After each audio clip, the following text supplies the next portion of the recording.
Hey, welcome back to my channel. I'm going to show you how I make some amazing sweet chili wings. Starting off with some sweet chili sauce, ground black pepper, granulated garlic, some salt, as well as some onion powder, paprika, Goya seasoning, and we can't forget the Pam.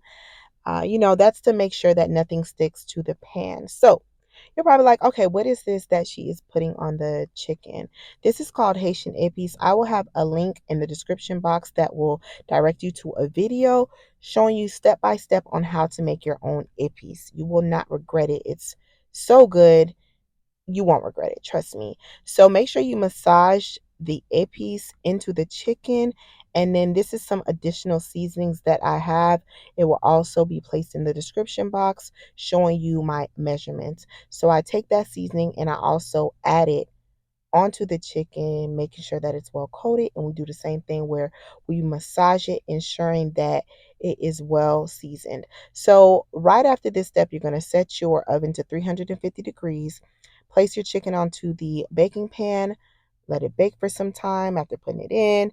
And then we're going to take that sweet chili sauce, place that into a bowl.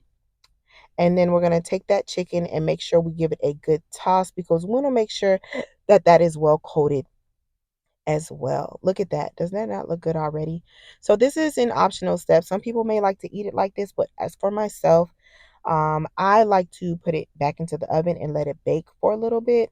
Not too long, maybe 5 to 10 minutes, and it is so good. It will not be dry. So good. These are the end results. If you made the decision to watch this video all the way through, don't forget to leave a comment for me, leave a like.